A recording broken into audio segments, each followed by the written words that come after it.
Hello दोस्तों, target UPSC prelims 2024 MCQ practice series के राजव्यवस्था खंड में आपका स्वागत है। अभ्यास से विश्वास और विश्वास से सफलता की ओर कदम बढ़ाने के लिए चलिए शुरुआत करते हैं आज के इस राजव्यवस्था खंड की पहले प्रश्न के साथ। तो पहला प्रश्न पटल पर आपके सामने है कि निम्नलिखित कथनों पर विचार कीजिए। कस्बों और छोटे शहरों के प्रशासन के लिए एक अधिसूचित क्षेत्र समिति की स्थापना की जाती है। दूसरा कथन है नगर क्षेत्रीय समिति केवल एक निर्वाचित निकाय हो सकती है। तीसरा कथन है एक छावनी बोर्ड की स्थापना राज्य विधानमंडल द्वारा पारित एक अलग अधिनियम द्वारा की जाती है। चौथा कथन एक पोर्ट ट्रस्ट की स्थापना संसद के एक अधिनियम द्वारा की जाती है। उपयुक्त कथनों में से कौन सा सही है आपको बताना है। विकल्प ए है केवल 1 और 2, विकल्प बी है केवल 4, विकल्प सी है केवल 1 और 3 या विकल्प डी है चारों। दरअसल शहरी क्षेत्रों के प्रशासन के लिए भारत में 8 प्रकार के शहरी स्थानीय निकाय बनाए गए हैं। अब अधिसूचित क्षेत्र समिति के बारे में अगर बात करें तो इसका गठन 2 प्रकार के क्षेत्र के प्रशासन के लिए किया जाता है। औद्योगिकरण के कारण विकासशील कस्बा या वह कस्बा जिसने अभी तक नगरपालिका के गठन की आवश्यक शर्तें पूरी नहीं की हों लेकिन राज्य सरकार द्वारा वह महत्वपूर्ण माना जाए, इसे सरकारी राजपत्र में प्रकाशित कर अधिसूचित किया जाता है। हालांकि इसकी शक्तियां लगभग नगरपालिका की शक्तियों के समान हैं। यह पूरी तरह नामित इकाई है जिसमें राज्य सरकार द्वारा मनोनीत अध्यक्ष के साथ अधिसूचित क्षेत्र समिति के सदस्य होते हैं। अतः न तो यह निर्वाचित इकाई है न ही संवैधानिक निकाय है। अतः कथन 1 सही आपका नहीं होगा। इस लिहाज से अगर पहले कथन की बात करें तो कथन 1 आपका गलत हो जाएगा। आगे अगर बात करें नगर क्षेत्र समिति की, तो नगर क्षेत्रीय समिति छोटे कस्बों में प्रशासन के लिए गठित की जाती है और यह एक उप नगर पालिका आधिकारिक इकाई है और इसे सीमित नागरिक सेवाएं जैसे जल निकासी, सड़कें, मार्गों में प्रकाश व्यवस्था और संरक्षणता की जिम्मेदारी दी जाती है। यह राज्य विधानमंडल के एक अलग अधिनियम द्वारा गठित इसको किया जाता है। इसका गठन कार्य और अन्य मामले अधिनियम द्वारा ही निर्धारित किए जाते हैं। यह पूर्ण या आंशिक रूप से राज्य सरकार द्वारा निर्वाचित या नामित किया जा सकता है। अतः कथन 2 भी आपका सही नहीं है। छावनी बोर्ड की जहां तक बात है तो छावनी क्षेत्र में सिविल जनसंख्या के प्रशासन के लिए छावनी परिषद की स्थापना की जाती है। इसे 2006 के छावनी अधिनियम के उपबंधों के तहत गठित किया गया है। यह विधान केंद्र सरकार द्वारा निर्मित किया गया है। अतः कथन 3 भी आपका सही नहीं होगा। केंद्र सरकार के रक्षा मंत्रालय के प्रशासनिक नियंत्रण के अधीन यह कार्य करता है। छावनी बोर्ड में आंशिक रूप से निर्वाचित या नामित सदस्य शामिल होते हैं। निर्वाचित सदस्य 5 वर्ष की अवधि के लिए पद पर बने रहते हैं, जबकि जो नामित सदस्य होते हैं उस पद पर लंबे समय तक बने रहते हैं। सेना अधिकारी जिसके प्रभाव में स्टेशन हो परिषद का अध्यक्ष होता है और वह सभा की अध्यक्षता करता है। छावनी बोर्ड के कार्यकारी अधिकारी की नियुक्ति भारत के राष्ट्रपति द्वारा की जाती है। न्यास पत्तन की जहां तक बात है तो न्यास पत्तन की स्थापना कोलकाता, चेन्नई, मुंबई जैसे जो बंदरगाह क्षेत्र हैं वहां पर की जाती है और पोर्ट ट्रस्ट बनाने का उद्देश्य बंदरगाहों का प्रबंधन और सुरक्षा करना और नागरिक सुविधाएं प्रदान करना है। एक बंदरगाह ट्रस्ट की स्थापना संसद के एक अधिनियम द्वारा की जाती है। अतः कथन जो आपका 4 है वो सही है। इसके सदस्यों में निर्वाचित और मनोनीत दोनों सदस्य हो सकते हैं। इसके नागरिक कार्य लगभग नगरपालिका के समान ही हैं। इस लिहाज से अगर विकल्प की बात करें तो केवल चौथा कथन सही है, तो विकल्प बी आपका सही हो जाएगा। अगला प्रश्न है कि निम्नलिखित में से कौन सा नागरिक समाज का उपर्युक्त वर्णन नहीं करता है।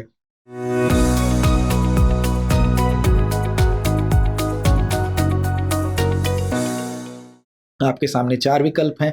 समान हितों को आगे बढ़ाने के लिए सहयोग करते हैं, इसमें स्वैच्छिक संघ शामिल होते हैं, यह राज्य से स्वायत्तता का दावा नहीं करता है, यह वर्णनात्मक और पारंपरिक न होकर आधुनिक है।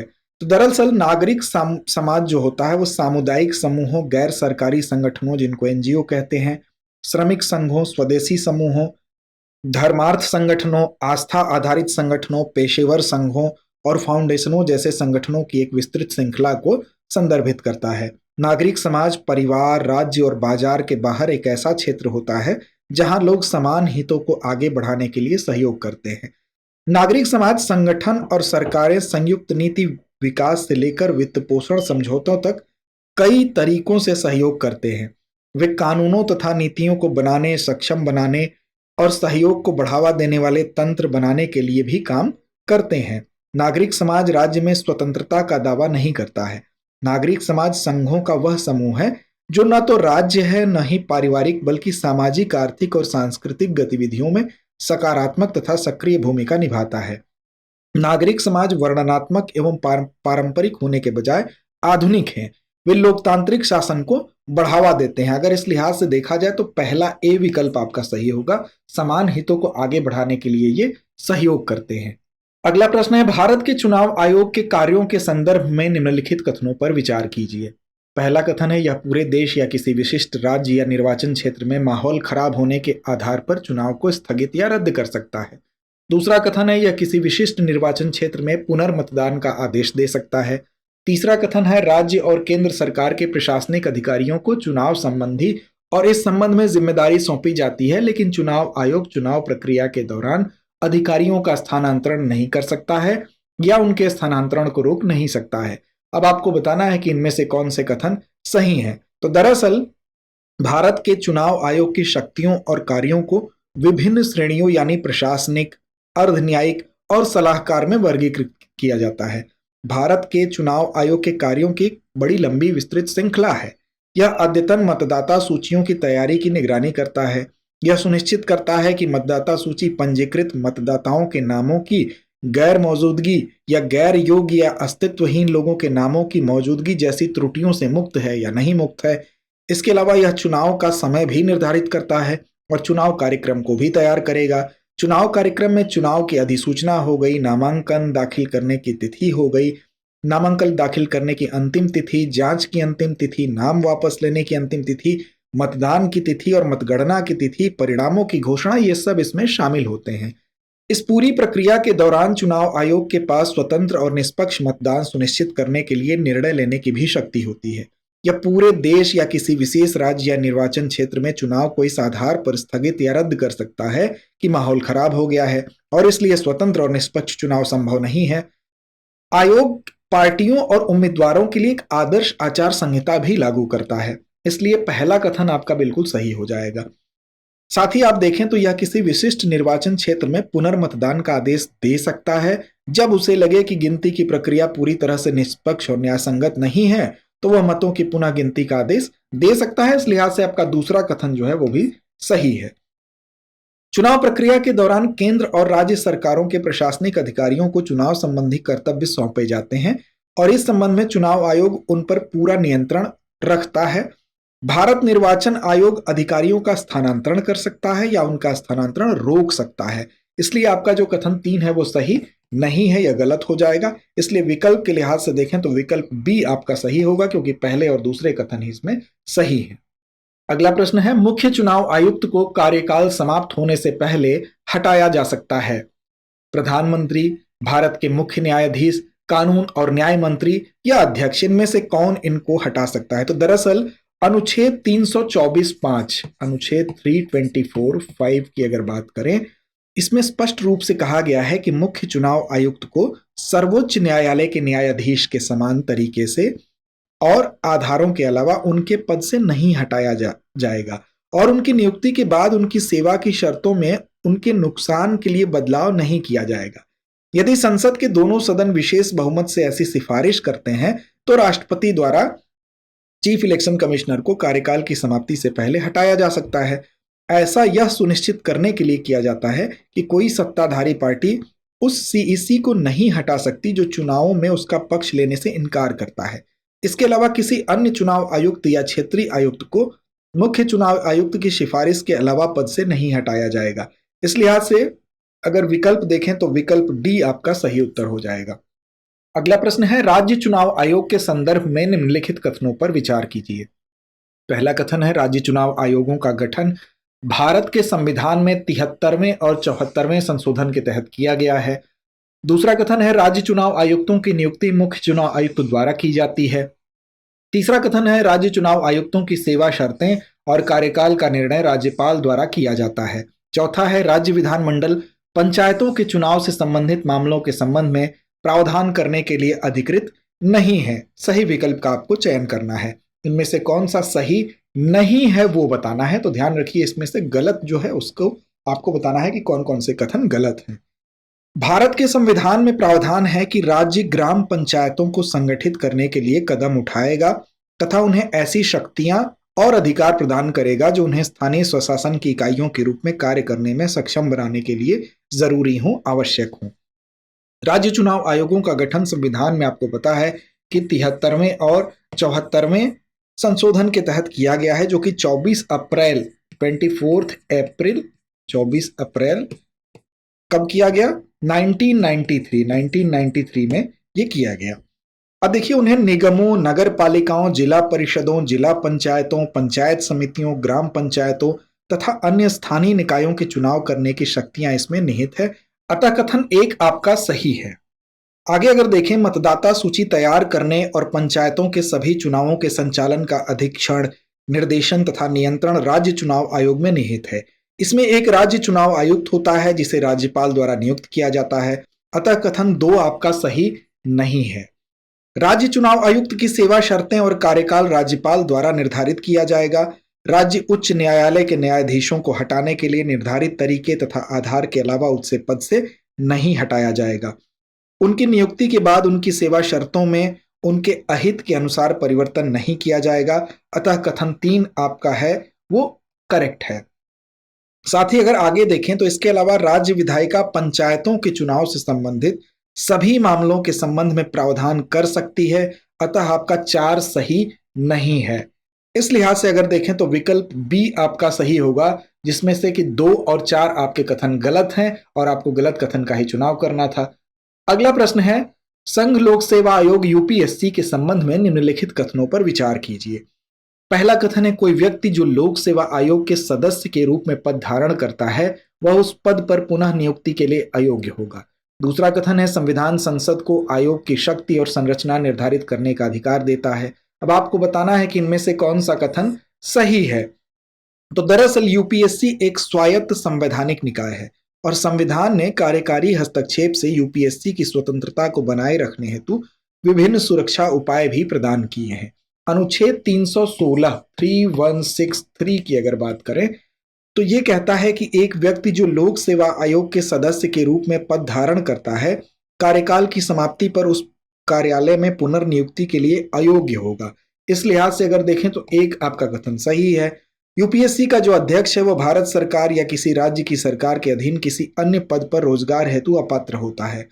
अपने कार्यकाल की समाप्ति पर यूपीएससी के अध्यक्ष के अलावा कोई अन्य सदस्य केवल यूपीएससी या किसी अन्य राज्य लोक सेवा आयोग के अध्यक्ष के रूप में नियुक्ति हेतु पात्र है, लेकिन भारत सरकार या किसी राज्य सरकार के तहत किसी अन्य रोजगार के लिए नहीं। संविधान ने आयोग की ताकत को विशेष रूप से निर्धारित नहीं किया है और इसे राष्ट्रपति के विवेक पर छोड़ दिया है, जो समय समय पर इसकी संरचना का निर्णय लेते हैं। अतः कथन 2 सही नहीं है। 2 आपका कथन गलत हो जाएगा। नतीजन जो संविधान का अनुच्छेद 316(1) है, 316(1) को भी आप नजर डालें, अगर उस पर नजर डालेंगे तो आपको उसमें नजर आएगा कि राष्ट्रपति आयोग में अध्यक्ष सहित 9 से 11 सदस्यों की नियुक्ति करता है और संविधान का अनुच्छेद 318 उन्हें उनकी सेवा की शर्तें निर्धारित करने का अधिकार देता है। 318 इनको अधिकार यह प्रदान करता है। यदि अध्यक्ष का पद रिक्त हो जाता है या वह अनुपस्थिति या अन्य कारणों से अपने कार्य करने में असमर्थ होता है तो राष्ट्रपति यूपीएससी के किसी भी सदस्य को कार्यवाहक अध्यक्ष के रूप में नियुक्त कर सकता है। इस लिहाज से अगर विकल्प के रूप में देखा जाए तो विकल्प ए सही है। इसमें केवल पहला कथन सही है, दूसरा गलत है। अगला प्रश्न है, निम्नलिखित में से कौन सा राष्ट्रीय अनुसूचित जनजाति आयोग के कार्यों का हिस्सा है? राष्ट्रीय अनुसूचित जनजाति आयोग के संबंध में पूछ रहा है। इसमें आपको सही विकल्प का चयन करना है। पहला कथन है, एसटी को लघु वन उत्पादों के संबंध में स्वामित्व अधिकार प्रदान करने के लिए उपाय करना। दूसरा है, एसटी के अधिकारों और सुरक्षा उपायों से वंचित होने के संबंध में विशिष्ट शिकायतों की जांच करना। तीसरा है, पंचायत प्रावधान अनुसूचित क्षेत्रों तक विस्तार अधिनियम 1996 का पूर्ण क्रियान्वयन सुनिश्चित करना। अब आपको इसमें से सही विकल्प का चयन करना है। दरअसल एनसीएसटी की स्थापना अनुच्छेद 338 में संशोधन करके 89वें संविधान संशोधन अधिनियम, आप ध्यान रखना कि 89वां संविधान संशोधन अधिनियम जो कि 2003 में हुआ था, उसके माध्यम से संविधान में एक नया अनुच्छेद जोड़ा गया जो कि अनुच्छेद 338A था। अब इसमें इसको सम्मिलित किया गया। 338A(5) के तहत संविधान राष्ट्रीय अनुसूचित जनजाति आयोग को कुछ कार्य करने के लिए आदेशित करता है। क्या कार्य हैं? तो संविधान या किसी अन्य कानून या सरकार के किसी आदेश के अधीन अनुसूचित जनजातियों के लिए प्रदत्त सुरक्षा उपायों से संबंधित सभी मामलों की जांच एवं निगरानी करना। अनुसूचित जनजाति को उनके अधिकारों और सुरक्षा उपायों से वंचित करने के संबंध में विशिष्ट शिकायतों की जांच करना। अतः कथन 2 जो है वो बिल्कुल सही प्रतीत होता है। इसके बाद आप देखिए, अनुसूचित जनजातियों के सामाजिक आर्थिक विकास की योजना प्रक्रिया में भाग लेना, सलाह देना, उनके विकास की प्रगति का मूल्यांकन करना। आयोग सुरक्षा उपायों के संचालन के बारे में राष्ट्रपति को प्रति वर्ष आवश्यकतानुसार रिपोर्ट प्रदान करेगा। इन रक्षोपायों के प्रभावी कार्यान्वयन हेतु संघ या किसी राज्य द्वारा किए जाने वाले उपायों के बारे में ऐसी रिपोर्टों में सिफारिशें करना। राष्ट्रपति संसद द्वारा बनाई गई किसी विधि के उपबंधों के अधीन रहते हुए नियम द्वारा अनुसूचित जनजातियों के संरक्षण, कल्याण, विकास और उन्नति से संबंधित किसी अन्य कृत्य का निर्वहन कर सकेगा। जनजातीय कार्य मंत्रालय द्वारा राष्ट्रीय अनुसूचित जनजाति आयोग को कुछ अतिरिक्त कार्य भी सौंपे गए हैं, जैसे वन क्षेत्रों में रहने वाली अनुसूचित जनजातियों को लघु वन उत्पादों के संबंध में स्वामित्व अधिकार प्रदान करना। अतः कथन 1 आपका जो है वो सही है, 1 भी आपका कथन सही हो जाता है। कानून द्वारा निर्धारित खनिज संसाधनों, जल संसाधनों आदि पर जनजातीय समुदायों के अधिकारों की रक्षा करना, खामियों को दूर करना और अधिक व्यवहार्य आजीविका रणनीतियों के लिए काम करना, विकास परियोजनाओं से विस्थापित आदिवासी समूहों के लिए राहत और पुनर्वास उपायों की प्रभावशीलता में सुधार करना, जनजातीय लोगों की भूमि से अलग होने से रोकने और ऐसे लोगों का प्रभावी ढंग से पुनर्वास करना जिनके मामले में अलगाव पहले से ही हो चुका है, वनों की सुरक्षा और सामाजिक वनीकरण में जनजातीय समुदायों का अधिकतम सहयोग और भागीदारी प्राप्त करना, पंचायत प्रावधान अनुसूचित क्षेत्रों तक इसका विस्तार है, अधिनियम 1996 का पूर्ण कार्यान्वयन सुनिश्चित करना। अतः कथन 3 भी आपका सही हो जाता है। जनजातियों द्वारा स्थानांतरित कृषि की प्रथा को कम करना और अंततः समाप्त करना, जिससे उनकी निरंतर शक्तिहीनता तथा भूमि एवं पर्यावरण का क्षरण होता है। इस लिहाज से अगर विकल्प की बात करें तो पहला, दूसरा, तीसरा तीनों सही हैं, विकल्प डी आपका सही हो जाएगा। अगला प्रश्न है, राष्ट्रीय अनुसूचित जाति आयोग एससी के संदर्भ में आपको एससी कमीशन के संदर्भ में कथन दिया गया है। संविधान का अनुच्छेद 338 ए राष्ट्रीय अनुसूचित जाति आयोग से संबंधित है। अनुसूचित जाति के अलावा आयोग के अन्य पिछड़े वर्गों के संबंध में भी समान कार्य करने की आवश्यकता है। उपयुक्त में से कौन सा या कौन से कथन सही नहीं है? तो आपको गलत कथन का चुनाव करना है विकल्पों के आधार पर। तो दरअसल जो 89वां संविधान संशोधन है, 89वां जो संविधान संशोधन 2003 में अनुसूचित जाति एवं अनुसूचित जनजाति हेतु गठित पूर्ववर्ती राष्ट्रीय आयोग को 2004 में क्या किया गया, 2 अलग अलग आयोगों में बदल दिया गया। कब अलग अलग आयोग में बदला गया? तो 2004 में बदला गया। इसके तहत राष्ट्रीय अनुसूचित जाति आयोग अनुच्छेद 338 के अंतर्गत 338 में जो अनुसूचित जाति आयोग बनाया गया और राष्ट्रीय अनुसूचित जनजाति आयोग बनाया गया, वो 338 ए के तहत बनाया गया। 338 ए से आपका अनुसूचित जनजाति आयोग बन गया और 338 से अनुसूचित जाति आयोग बन गया। अतः कथन 1 आपका सही नहीं है, 1 कथन आपका गलत है। वर्ष 2018 तक आयोग को अन्य पिछड़ा वर्ग ओबीसी के संबंध में भी समान कार्य करने की आवश्यकता थी, इसलिए 102वां संविधान संशोधन किया गया। कब किया गया? 102वां संविधान संशोधन 2018। राष्ट्रीय पिछड़ा वर्ग आयोग एनसीबीसी को संवैधानिक दर्जा इसी के तहत प्रदान किया गया। इससे पहले एनसीबीसी सामाजिक न्याय एवं अधिकारिता मंत्रालय के तहत एक सांविधिक निकाय था। अतः कथन 2 आपका सही नहीं है। इस लिहाज से अगर विकल्प देखें इनमें से कौन सही नहीं है, तो दोनों ही सही नहीं है, आपका विकल्प सी सही हो जाएगा। अगला प्रश्न है, निम्नलिखित में से कौन सा कथन सही है? इसमें से सही कथन का आपको चुनाव करना है। छठी अनुसूची में उल्लिखित जनजातीय क्षेत्रों की जिला परिषद के खातों को राष्ट्रपति की अनुमति के साथ सीएजी द्वारा अनुमोदित प्रारूप के अनुसार रखा जाना चाहिए। नियंत्रक एवं महालेखा परीक्षक जिला और क्षेत्रीय परिषदों के खातों का ऑडिट कराएगा। तीसरा कथन है, खातों से संबंधित रिपोर्ट राष्ट्रपति को प्रस्तुत की जाएगी। अब आपको इनपुटों की सहायता से सही उत्तर का चयन करना है। तो दरअसल भारतीय संविधान की छठी अनुसूची के तहत पूर्वोत्तर भारत के 4 राज्यों, कौन कौन राज्य? तो असम, मेघालय और त्रिपुरा और मिजोरम। असम, मेघालय, त्रिपुरा और मिजोरम में स्वायत्त जिला परिषद की स्थापना की गई। ये स्वायत्त जिला परिषद आदिवासी संस्कृति की रक्षा और उसके संरक्षण की परिकल्पना करते हैं। भारत संविधान की 6ठी अनुसूची के प्रावधानों के अनुसार यह विशेष प्रावधान संविधान के अनुच्छेद 244(2), 244(2), अनुच्छेद 275(1), 275(1) के तहत प्रदान किया गया है। 6ठी अनुसूची स्वायत्त जिला परिषदों के माध्यम से इन क्षेत्रों के प्रशासन में स्वायत्तता प्रदान करती है। इन परिषदों को अपने अधिकार क्षेत्र के तहत आने वाले क्षेत्रों के संबंध में कानून बनाने का अधिकार है, जिसमें भूमि, जंगल, खेती, विरासत, आदिवासियों के स्वदेशी रीति रिवाजों और परंपराओं आदि से संबंधित कानून शामिल हैं। साथ ही उन्हें भूमि राजस्व तथा कुछ अन्य करों को इकट्ठा करने का भी अधिकार प्राप्त है। इस अनुसूची के अनुसार जिला परिषद या क्षेत्रीय परिषद के खातों को राष्ट्रपति की अनुमति के साथ सीएजी द्वारा अनुमोदित प्रारूप के अनुसार रखा जाना चाहिए। अतः कथन 1 आपका सही है, 1 आपका करेक्ट है। इन निकायों के खाते का लेखा जोखा इस तरह से रखना होगा जिस प्रकार सीएजी उचित समझता है, इसलिए आपका कथन 2 भी सही है। ऐसे खातों से संबंधित रिपोर्ट राज्यपाल को प्रस्तुत की जाएगी जो विधानमंडल के समक्ष रखी जाती है, इसलिए आपका कथन 3 सही नहीं है। इस लिहाज से अगर विकल्प देखेंगे तो आपका विकल्प ए सही है, पहले और दूसरे कथन केवल सही हैं। यहां पर राष्ट्रपति दिया गया है जो कि सही नहीं है। अगला प्रश्न है, जीएसटी परिषद के संबंध में निम्नलिखित कथनों पर विचार कीजिए और इसमें से आपको सही कथन का चयन करना है। कथन क्या है?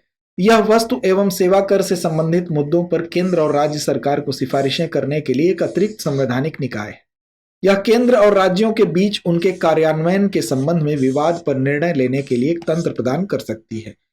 अब आपको इसमें से सही विकल्प का चयन करना है। तो दरअसल जीएसटी परिषद वस्तु एवं सेवा कर से संबंधित मुद्दों पर केंद्र और राज्य सरकार को सिफारिशें करने के लिए एक संवैधानिक निकाय है।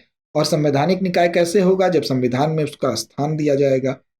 तो अनुच्छेद 279A इसके तहत इसको स्थान दिया गया है।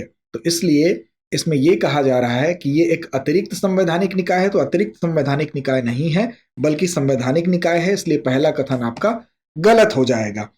साथ ही अगर बात करें तो जीएसटी परिषद की अध्यक्षता केंद्रीय वित्त मंत्री करते हैं। केंद्र के पास 1/3 मतदान भार है और राज्यों के पास 2/3 है। निर्णय 3/4 भारित मतों से लिया जाता है। जीएसटी परिषद की जहां तक बात है तो 5 वर्ष की अवधि के लिए जीएसटी लागू होने के कारण राज्यों को हुई क्षतिपूर्ति के लिए ये अनुशंसा करेगा। परिषद केंद्र और राज्यों के बीच उनके कार्यान्वयन के संबंध में विवाद पर निर्णय लेने के लिए एक तंत्र भी प्रदान कर सकती है। अतः कथन 2 आपका बिल्कुल सही है। इस लिहाज से अगर विकल्प देखें तो आपका विकल्प बी होगा, केवल दूसरा कथन आपका सही है। अंत में आते हैं अभ्यास प्रश्न की तरफ, जिसकी जिम्मेदारी हमेशा की तरह आपकी है। इसका जवाब आप कमेंट बॉक्स में सही जवाब के माध्यम से अपना फीडबैक दें, अपना कमेंट दें, ताकि हमें पता चले कि संदर्भ या इससे पहले की कड़ियों को आप गंभीरता से सुन रहे हैं। आज का प्रश्न है कि राज्य मानवाधिकार आयोग की संरचना के संबंध में निम्नलिखित में से कौन सा कथन सही है? पहला कथन है आयोग में एक अध्यक्ष और 4 सदस्य होते हैं।